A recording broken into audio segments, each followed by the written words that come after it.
Você fala 9 línguas? Perguntou o banqueiro, as sobrancelhas erguidas, a sala de vidro refletindo a perplexidade de todos. Ele segurava minha ficha como quem segura um veredicto. Pobre, escola pública, nenhum sobrenome importante. Atrás dele, o comitê se remexeu nas cadeiras de couro. O relógio suíço na parede cantou um segundo longo. Eu inspirei. E em vez de responder com a contagem fria que ele esperava, olhei cada um nos olhos e disse, no dialeto da aldeia da mãe do segurança: quando o coração precisa, a língua aprende. O segurança arfou um riso surpreso. O diretor de crédito arregalou os olhos. Depois em árabe. Às vezes a fome ensina mais rápido que a universidade. Em italiano, suave como um domingo. A dignidade também tem gramática. Em inglês, direto. E respeito é a única moeda que não desvaloriza. O silêncio ficou pesado como ouro. O banqueiro abriu a boca, mas nenhuma palavra saiu. Sem reação. Ninguém espera a introdução de quem vem de onde eu vim. Nascido numa rua sem asfalto, entre o cheiro de pão amanhecido e óleo queimado, cresci ouvindo 3 tipos de vozes. As da minha mãe, que dizia, estude. As dos poderosos, que trocavam promessas por votos. E a do estômago, que roncava. A sua urgência em todas as línguas do mundo. Foi o estômago que me empurrou para a feira, para a oficina, para a biblioteca comunitária. Ali, os livros tinham poeira, mas não tinham arrogância. E toda vez que um chefe batia a porta na minha cara, eu me perguntava, qual língua ele fala quando está sozinho? Porque o que nos divide, antes do dinheiro, é o idioma do medo. Eu não aprendi 9 línguas. Eu aprendi a não desperdiçar. Silêncio. Aprendi a ouvir a música escondida nos sotaques, a matemática das necessidades e o mapa das oportunidades nos olhos de quem vende e de quem compra. Quando meu pai perdeu o emprego, eu comecei a consertar celulares usados em troca de palavras. O libanês da dona do mercadinho, o espanhol do pedreiro que sonhava com a volta, o inglês picado do turista perdido que precisava de um chip pré-pago. Cada concerto era um dicionário de bolso. Cada troco guardado, um curso improvisado de paciência. Não foi fácil quando apareceram os donos do sim, aqueles que estudaram em escolas caras, colecionavam diplomas em quadros e distribuíam. Negativas como quem joga confete ao vento. Você é bom, mas não tem formação. Você tem garra, mas falta etiqueta. Você é esforçado, mas não é o perfil. Eu descobri cedo que o mas deles era uma mordaça. Senti raiva, sim, mas a raiva que não vira faca pode virar ferramenta. Então comecei a estudar contratos, juros, risco, fluxo de caixa, no balcão do bar, entre um fiado e outro. Pegava emprestado livros com capas gastas, assistia a aulas abertas em laptops que desligavam com o calor, treinava a pronúncia à noite repetindo rádios estrangeiras com o volume baixinho para não acordar minha mãe. Um dia, a comunidade decidiu abrir uma pequena cooperativa para microcrédito. Ninguém queria emprestar para quem tinha pouco, talvez porque emprestar dignidade dá menos foto em inauguração. Eu virei o tradutor entre mundos. Dei a palavra certa para o medo certo. Ao falar com o comerciante de bairro, eu dizia fôlego. Ao falar com a dona de casa que fazia bolo, eu dizia respiro. Ao falar com a moça das tranças que sonhava com um salão, eu dizia primeiro espelho. E para o investidor engravatado, eu articulava retorno, escala, garantia. As coisas se encontravam no meio. O dinheiro circulava, a autoestima voltava. E devagar, eu descobri minha vocação. Não era idiomas. Era pontes. Foi assim que cheguei naquele dia à sala envidraçada do Banco Central da cidade. 4 pessoas autoritárias, com olhares de quem mede gente em milímetros de currículo. Eles queriam transformar nossa cooperativa em exemplo de risco a evitar.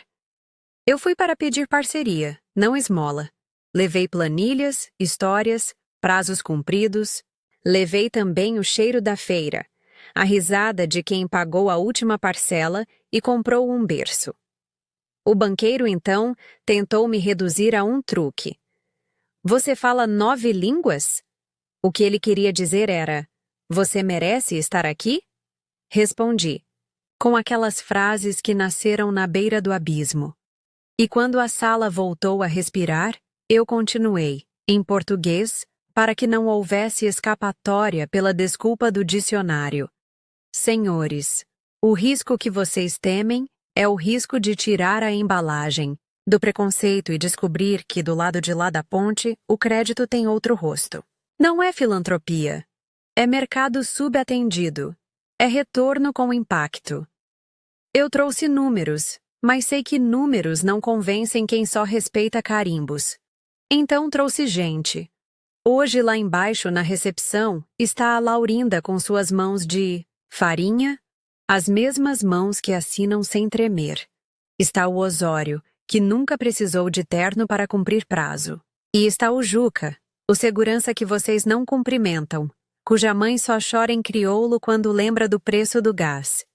Se precisarem, eu traduzo cada lágrima em taxa de adimplência. O diretor jurídico pigarreou. Pronto para derrubar. Castelos com um parágrafo. Não podemos comprometer o compliance por romantismo. Sorri. Concordo. E é por isso que o nosso modelo pune o atraso com aulas de educação financeira, em vez de humilhação pública. Chamamos isso de cobrança que educa. Funciona porque ninguém gosta de aprender sob chicote, mas todo mundo gosta de aprender sob respeito. Mostrei as curvas de queda na inadimplência depois que trocamos a ameaça pela orientação. Eles se remexeram de novo. A mulher do comitê, a única que me olhava como pessoa e não como estatística ambulante, perguntou: e se der errado? Respondi: se der errado, eu volto aqui e assumo. Não com desculpas, mas com ajustes, porque o erro, na língua de quem cresce sem rede, se chama lição. A diferença é que a gente aprende rápido. A fome não deixa repetir de ano. Foi quando o bancário, talvez incomodado por não encontrar um escorregador na minha fala, tentou me quebrar pelo tom. Você está exaltado. Eu respirei, lembrando do meu pai me ensinando a desatar um parafuso emperrado. Força demais espana. Paciência vence. Olhei o banco, olhei os vidros, olhei meu reflexo sem gravata. Eu estou apenas inteiro, disse. Inteiro é o mínimo que vocês exigem nos contratos. Por que exigiriam menos de mim? Lembrei da primeira vez que um gerente me mandou esperar lá fora, porque ali dentro não era lugar para mim. Esperei do lado de fora e aprendi a prever o tempo pela sombra no chão. Quando a sombra mudou, eu mudei também. Descobri que a fila se respeita mais quando você aprende a explicar o motivo dela. E que poder sem escuta é só ruído caro. Voltei ao presente e arrematei. Vocês acham que minha vantagem são 9 línguas. Não é. Minha vantagem é que eu sei a língua de quem nunca é ouvido. E sei a de vocês também. Se quisermos, podemos finalmente traduzir o Brasil para o Brasil. A mulher do comitê pousou a caneta. O diretor de risco pediu meus anexos. O banqueiro, ainda sem reação, olhou pela janela como se a cidade tivesse acabado de mudar de idioma. Eu não pressionei. Aprendi que, no ponto certo, o silêncio fecha a venda. Lá embaixo, Laurinda esperava com um pote de bolo de fubá embrulhado em pano florido. Eu desci, sentei ao lado dela e comi um pedaço. O açúcar me trouxe a infância, e a infância me trouxe um conselho que minha mãe repetia ao varrer a calçada. Filho, Quem sabe varrer aprende a abrir caminho. Eu não queria só um contrato. Eu queria um caminho que coubesse mais gente. Quando o elevador abriu de novo, o segurança com a voz de aldeia apareceu. Eles pediram para você subir. Engoli o último farelo, limpei as mãos no pano e me levantei. Antes de entrar no elevador, voltei-me para Laurinda. Se eles disserem sim, não é para mim, é para o seu forno. Ela riu com os olhos marejados. Se disserem não, a gente faz outro bolo. Respondeu, com a fé de quem conhece o preço e o sabor das coisas. O elevador subiu num zumbido que parecia um mantra. Porta abre. O comitê me aguardava com menos armadura. A mulher falou primeiro. Temos uma contraproposta. Eu sorri de leve. O banqueiro pigarreou, encontrando finalmente a própria voz. E, sobre as línguas, eu gostaria de aprender pelo menos uma. A sala riu. Eu também. Comece por esta, respondi, batendo de leve nas planilhas. Ela se chama confiança que presta contas. E então eles falaram a palavra que, em qualquer idioma, significa trabalho dobrado e esperança acesa. Aprovado. No dia seguinte ao aprovado, cheguei antes do sol. O prédio do banco ainda tinha a respiração lenta de quem dorme, e a cidade parecia segurar o fôlego.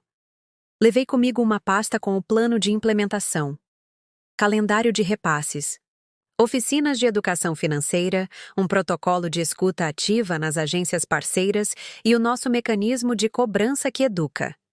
No térreo, o segurança, o Juca, me deu um aceno cúmplice. Hoje é dia de falar a língua do contrato, né? Eu ri. Hoje é dia de traduzir promessas em parcelas. No 17º andar, a mulher do comitê, que se apresentou como Ana Beatriz, já me esperava com café e 3 pastas azuis. Vamos montar a força-tarefa, disse. Você vai ter acesso ao andar de operações, mas saiba, tem gente aqui que só existe porque o não mantém suas cadeiras. Prepare-se. O aviso chegou como quem coloca luvas antes de abrir um armário com vidros. Assenti. Não vim para colecionar inimigos, mas aprendi que gente que não escuta constrói armários que caem sozinhos. O primeiro impacto foi o andar de operações. Um campo aberto de baias, monitores com gráficos, siglas que pareciam senha de cofre. Apresentei o plano, mostrei as curvas da nossa adimplência, expliquei o método das oficinas. 3 encontros, por grupo. 1. Mapa do dinheiro da casa. 2. Preço do tempo. Juros, em linguagem de feira. 3. Plano de fuga da bola de neve. Um analista de terno justo mordeu a caneta. Isso aí é bonito no PowerPoint. Na vida real, pobre não vem em aula. Respirei. Vem quando a aula cabe no bolso e na dignidade. O bolo da Laurinda enche sala. Risos abafados. Meio metro de resistência cedeu. No meio da apresentação, notei olhos de vidro em um homem. De cabelo perfeitamente penteado, gravata fina e um broche prateado na lapela. Era o gerente de riscos operacionais, chamado Carvalhal, nome de navio, postura de fiscal de portão. Ele não perguntou nada, só anotou. Mais tarde, descobriríamos que anotou demais. Começamos a semana treinando equipes de 3 agências piloto. Eu alternava línguas como quem muda a marcha para subir ladeira. Português direto, metáforas de feira, exemplos em espanhol para o contingente de atendentes que veio da fronteira, 2 palavras em árabe para quebrar o gelo com um supervisor que tinha o nome marcado pela origem. Queremos retorno, mas queremos que ele venha de gente em pé, repeti. Porque rendimento pautado em queda de gente é curto e sujo. Enquanto isso, na cooperativa, a Laurinda arrumava as mesas para a primeira oficina Preço do Tempo. Ela chegou de avental, com o caderno de receitas debaixo do braço, e me puxou para um canto. Eu trouxe o forno como exemplo, disse, batendo no caderno. Se eu custo 100 para fazer 10 bolos e vender a 20, sobra 100. Mas se atrasa o gás, o preço virá me cobrar. Sorrimos. Era isso. Traduzir o invisível. Na terça-feira, o primeiro depósito do banco caiu na conta vinculada ao projeto. Era dinheiro com etiqueta, cada real acompanhado de um compromisso. Saí para uma agência na Zona Norte, onde os atendentes tinham sido treinados a dizer não com polidez. Agora é sim se... expliquei. Sim, se a pessoa topar fazer o mapa do dinheiro. Sim, se aceitar o encontro de ajuste. Sim, se... E listei as condições que não matavam o desejo, apenas o orientavam. A gerente da agência, uma mulher dura de cabelo preso, perguntou: "E se não vierem na segunda aula?" Respondi: "Cobrança que educa. A gente liga, lembra do sonho deles, não da dívida, e pergunta o que atrapalhou. Ajusta a hora. Na terceira falta, suspende o crédito até voltar. Respeito com firmeza." Ela ergueu a sobrancelha. "Respeito com firmeza. Gosto disso." Na quinta, o Carvalhal disparou o primeiro torpedo. Um e-mail a todos com assunto neutro. Alinhamento de risco, projeto cooperado.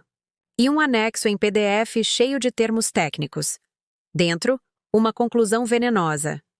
Há indícios de fragilidade documental e inconsistência cadastral nos beneficiários.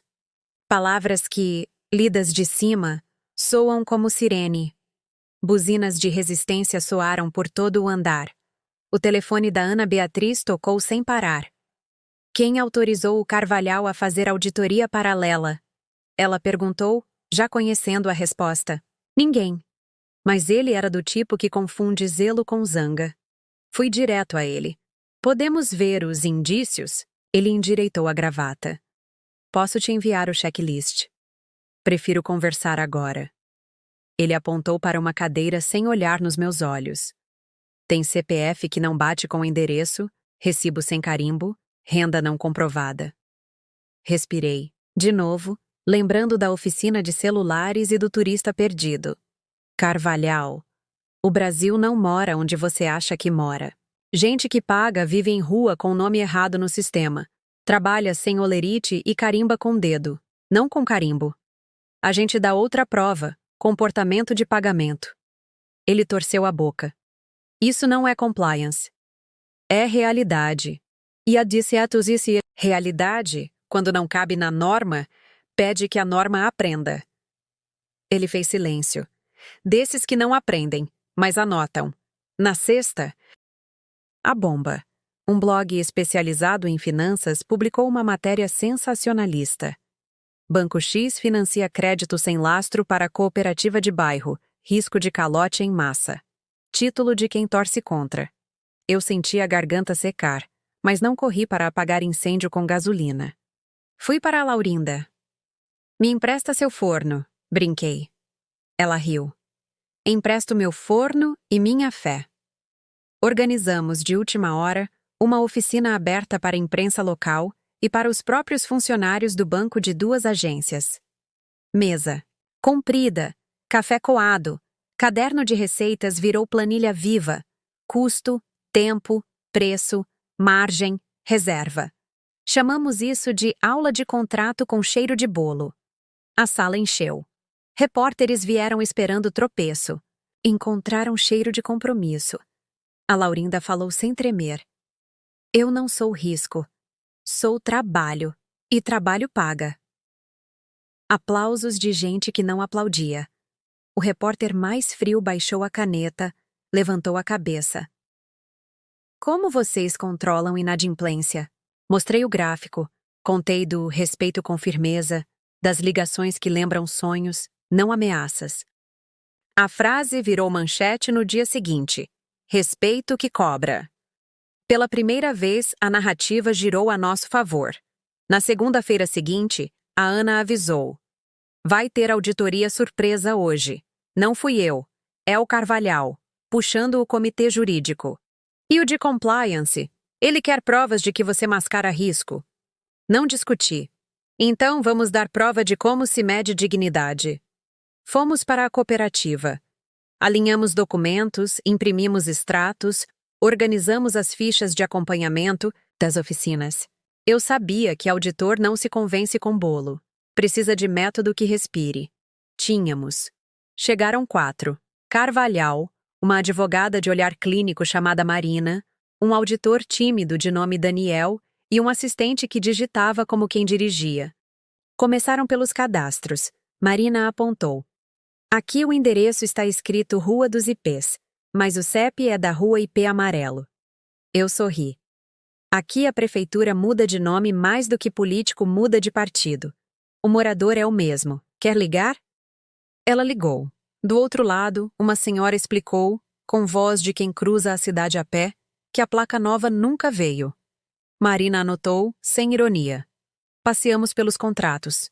Mostrei o mapa do dinheiro da casa. Um papel com desenho de 4 potes. Contas, comida, reserva, sonho, onde as famílias anotavam o destino de cada real. Daniel, o tímido, fixou os olhos ali. Minha mãe fazia isso num caderno, mas sem potes, murmurou em espanhol hesitante. Respondi no mesmo idioma. As línguas mudam, a sabedoria é a mesma. Ele levantou os olhos, surpreso, e relaxou os ombros. Pequenas coisas que abrem portas grandes. Quando estavam prestes a ir embora, o Carvalhal soltou a cartada. Um dossiê. Encontramos um caso com fortes indícios de fraude. A beneficiária RS declarou renda de 2 salários, mas os extratos mostram entrada atípica de 12 mil em Pix no mês anterior ao crédito. Pode ser lavagem, pode ser laranja. Au! Sala gelou. Laurinda apertou o pano do bolo. Eu senti o impulso de reagir com indignação, mas escolhi o parafuso do meu pai. Paciência vence. Chamem a RS. Pedi. Minutos depois, entrou uma mulher magra. Olhos firmes como quem já atravessou pontes sem guarda-corpo. O dinheiro de 12 mil foi do quê? Perguntei com respeito. Ela engoliu seco. Venda do carro do meu pai. Ele tá doente. Precisava pagar exame. A gente vendeu barato por Pix pro vizinho. Eu avisei no grupo da cooperativa, mas acho que não caiu na minha ficha. Marina pediu o recibo, que ela tinha fotografado. Comprovava a transação. Carvalhal franziu o senho, sem graça, mas já preparando outro ataque. E por que não usou esse dinheiro e pediu menos crédito? Ela olhou para as mãos. Usei. Paguei o exame, comprei remédio e um freezer para aumentar a produção de marmitas.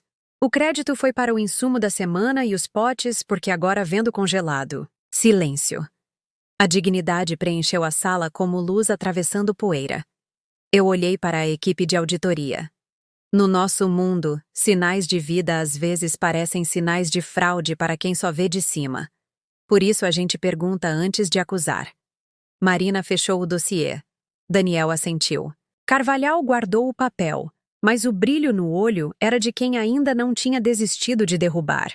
Na terça, ele tentou por outro flanco. Disse que nosso método de cobrança que educa violava a distância emocional necessária entre credor e devedor. Vocês estão criando vínculo demais. Eu ri, sem deboche. Crédito, sem vínculo, é só armadilha bem diagramada. Vínculo não é favoritismo, é contexto. E contexto reduz risco. Ele respondeu com uma pergunta seca. Você tem como provar? Tínhamos. Mostrei 2 curvas. A da agência que telefonava com ameaça e a da que telefonava com pergunta. A segunda caía como música. A pergunta abre a porta da renegociação. A ameaça abre a porta da fuga. Expliquei. Ana Beatriz cruzou os braços vitoriosa. Está aí a prova. À tarde, recebemos uma ligação do andar de cima. O comitê executivo queria ver um caso emblemático para decidir a expansão do piloto. Eu poderia ter levado qualquer um dos nossos bons pagadores, mas escolhi o mais arriscado, o Osório. Vendedor de água na esquina do estádio, sem CNPJ, com histórico de 2 tentativas de MEI frustradas. Tinha atrasado a primeira parcela em 3 dias, mas ligou antes, explicou, pagou com juros e ainda trouxe recibo de fornecedor. Por que ele? Perguntou Ana. Porque verdade que empurra vento não fica de pé. Se aprovarem vendo só maré mansa, o primeiro temporal afunda tudo. Melhor mostrar o barco inteiro. Na reunião, o diretor jurídico, aquele que pigarreava com parágrafos, já esperava com a caneta. Eu contei a história do Osório. Ele franziu o rosto. Perfil frágil. Por que expor o banco a isso? Olhei pela janela à cidade. Porque o banco já está exposto a perder mercado para a informalidade e a ganhar manchete de insensibilidade. O risco é atender de modo cego ou ficar de braços cruzados. A solução é ver de perto e construir colchão juntos. O Osório não precisa de salva-vidas, precisa de ponte e régua. Silêncio. E então eu fiz a escolha que quase desmontou tudo. Propus que parte do nosso bônus de performance, o que eu receberia se o programa desse certo, ficasse vinculado à queda de inadimplência de clientes como o Osório. Se eu errar, eu pago junto. Se eu acertar, eu ganho junto. Ana me olhou como quem vê alguém que abre mão de um escudo. O diretor jurídico se recostou, surpreso. Você assinaria isso? Assino agora. Assinei. Saí da sala com as pernas pesadas e o peito aberto. O Juca me esperava no corredor. Isso foi corajoso ou doido? Ele perguntou. As duas coisas, respondi. Mas coragem sem risco é só pose. Na quarta veio a reviravolta. Um e-mail curto, sem assinatura. Cuidado com a agência. Da Zona Leste. Tem gerente sabotando o cadastro para inflar inadimplência e matar o projeto. Era anônimo, mas vinha com 2 prints de tela. Alterações de horário nos registros de aula, trocas de endereço, marcação de ausência em quem estava presente. Fui até lá. A gerente de cabelo preso, a mesma que gostou de respeito. Com firmeza. Me recebeu com um sorriso rígido.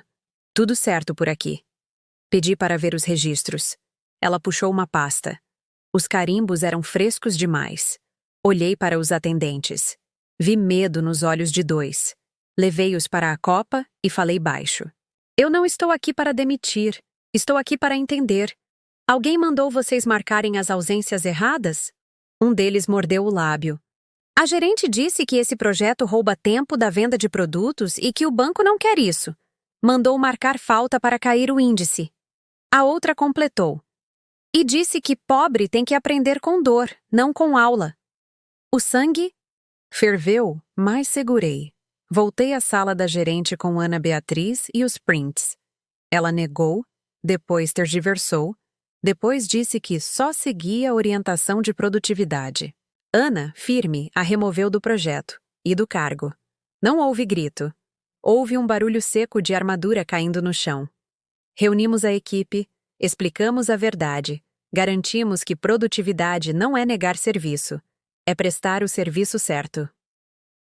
Clima, antes envenenado, respirou. Na sexta, o comitê executivo pediu um balanço parcial.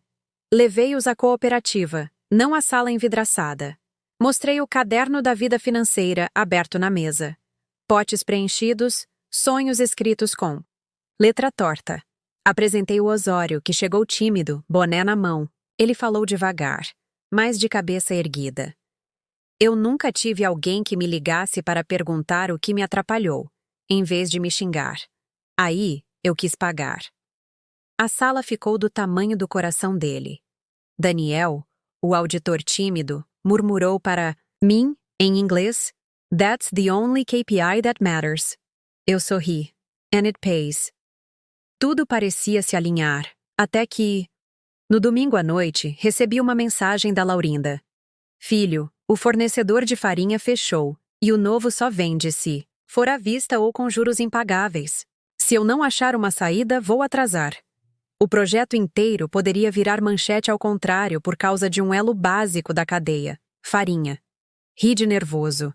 A vida não manda ameaça por e-mail, manda por falta de trigo.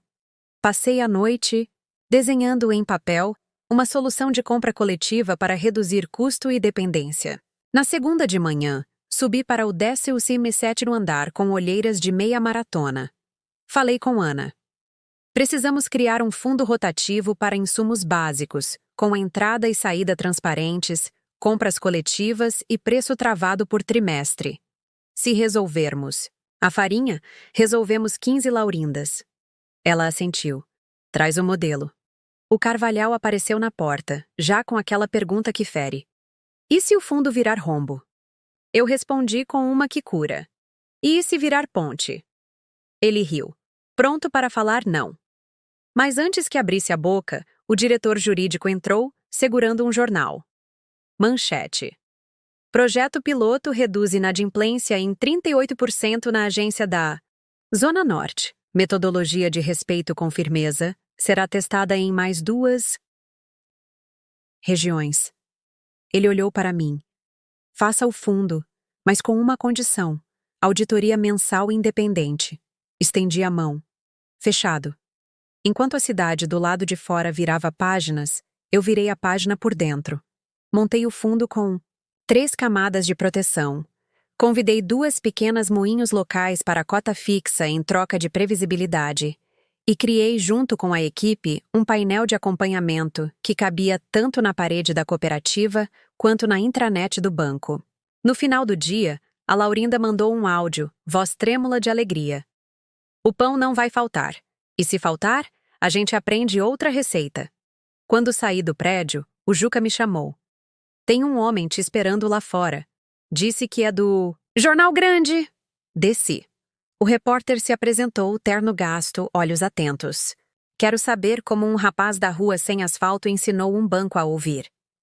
Eu pensei no meu pai, no parafuso emperrado, na fome que ensinou mais depressa que a universidade, no Carvalhal que ainda anotava. Não ensinei o banco, respondi. Só traduzi o país que sempre falou alto, mas sem microfone. Ele fechou o bloco. Posso escrever isso? Pode. Ele guardou a caneta e, antes de ir, perguntou. E o que acontece quando o primeiro grande calote vier?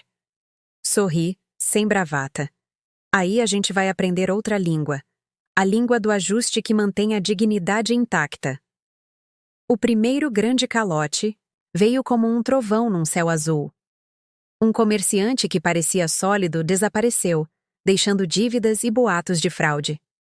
A imprensa correu para pintar a tragédia. Fim do sonho, diziam as manchetes.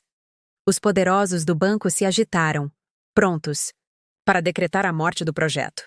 E foi nesse momento que a prova maior começou. Não fugi. Reuni todos em torno da mesa da cooperativa, os pequenos empreendedores, os diretores do banco até o Carvalhal. Coloquei o caso sobre a mesa, exposto, sem desculpas. Aqui está o calote. Não vou esconder, mas olhem ao redor. 96% seguem. Pagando, crescendo, devolvendo mais do que receberam.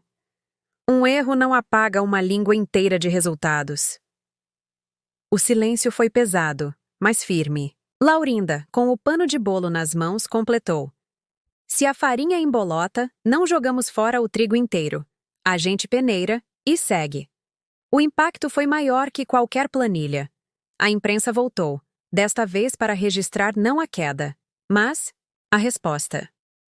Respeito com firmeza virou política pública, apoiada por prefeitos e até pelo Ministério da Economia. Em menos de um ano, outras cidades pediram o modelo.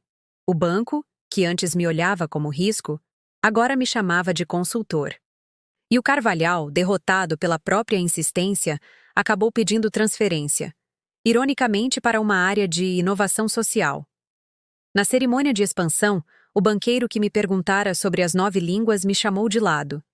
Seus olhos, antes cheios de superioridade, estavam cheios de uma humildade que não se aprende em escola cara.